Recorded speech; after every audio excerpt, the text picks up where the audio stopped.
Rites of Passage.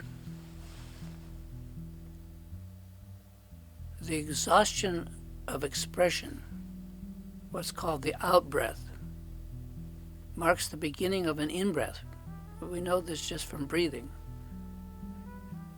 It brings new inspiration. So the out-breath ends and it rolls over into the in-breath. Our breathing becomes more even and stable. I can vividly remember learning sitting meditation from the great Siddha, Chogyam Trungpa Rinpoche, who in 1974 took me into a room, sat me down in a wooden chair, and instructed me on breathing. He didn't say that he was teaching me to meditate. He didn't say anything. He just told me to sit there and breathe. And as I nervously sat there trying to breathe for him, if you can imagine, Trungpa Rinpoche hovered over me. He was not happy with my out-breath, how I breathed out. So he told me to relax and just to allow the out-breath to expire, to come out. And he said, "Let it go, Michael. Let it go all the way out, and don't worry. It will come back." And in that moment, with that allowing of my breath to go out, magically enough, my lifelong fear of death and dying lost much of its hold on me and began to fade, and it's been that way ever since. Regular breathing in and out is to be encouraged, and with stable breathing we become less dualistic, less concerned with the objective or the subjective. There's a continuum that results from the two objects, subject and object, being discovered as flowing into one, less than the Sturm und Drang, emotional upset, and our increasing awareness becomes more and more obvious to us. I am long past or long over not trusting the future, the return of the in-breath, if only because one has no choice.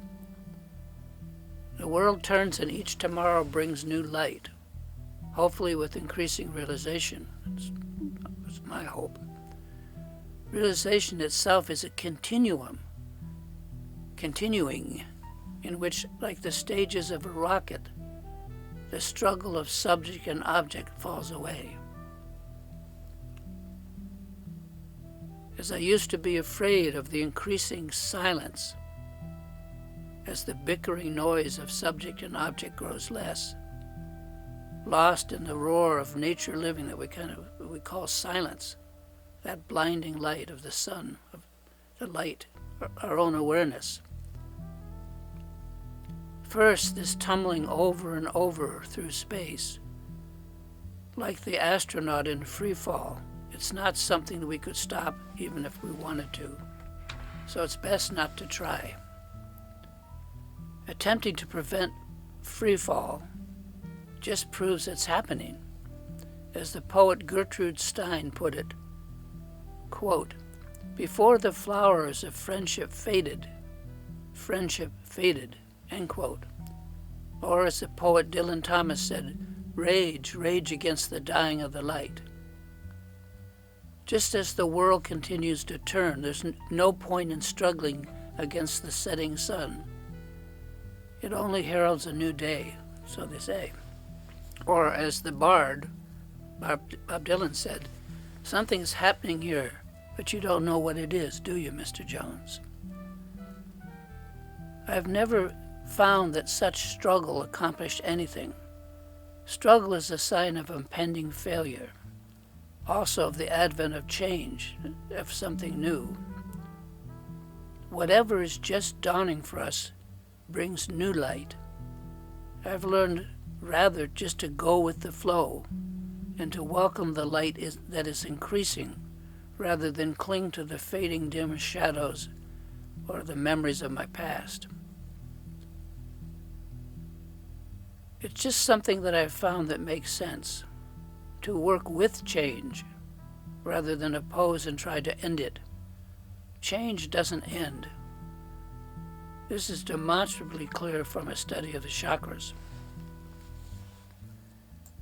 If we experience the traditional chakras, if we deeply study them, and very few people have, I think, we find that each chakra is not so much just an energy center within our physical body, but in an entire world or realm through which we wander and pass, each with its own rules and laws that pertain only to that chakra.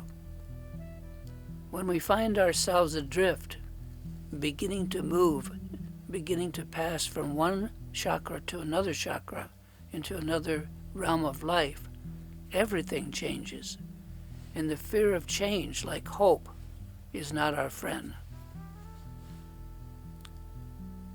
Our work is finished when this happens, when we find ourselves changing. Our work is finished with one chakra, whether we feel like it's done, whether we feel like it's time to leave or not.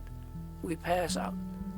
In other words, we pass on right in the midst of life, and we inherit a whole new realm or chakra.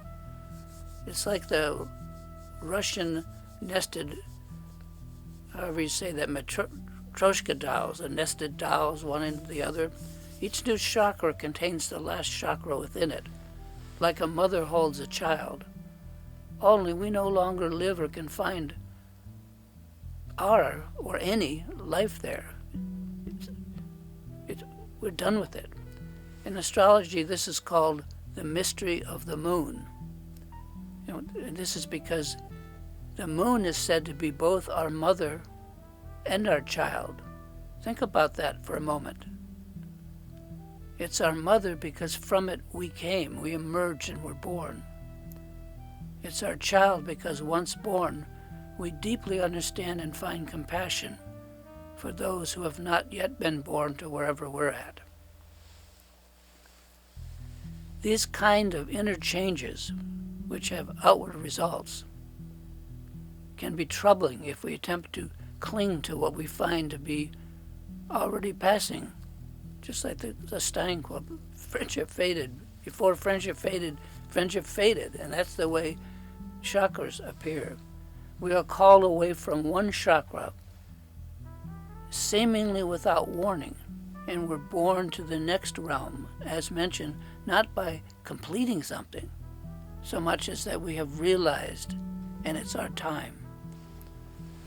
Being called to leave one world or one dimension to discover another is perfectly normal, even though in our passing from what we have known as one kind of life, its rite of passage may at times seem to us terrifying. This is called initiation. But so I've found that our fear, my fear, is usually of short duration as I begin to adjust and become comfortable in the new chakra, the new realm I'm discovering. We're afraid to be ourselves, to allow ourselves to be and feel ourselves lest what? Well, it's just probably our fear of the new, of the unknown. Yet it feels so absolutely natural to discover and to be what we already are. If you want to read my work on the chakras, which was mostly written in the 1960s and the 1970s, it's pretty strong stuff. And it can be found in this free book, which is called Astrology of the Heart, Astro Shamanism. And it has an introduction by my friend Stephen Forrest. You can find this free book at one of my websites. One would be Spirit Grooves, one word like groovy, spiritgrooves.com. And you can just find that under free books. That's it.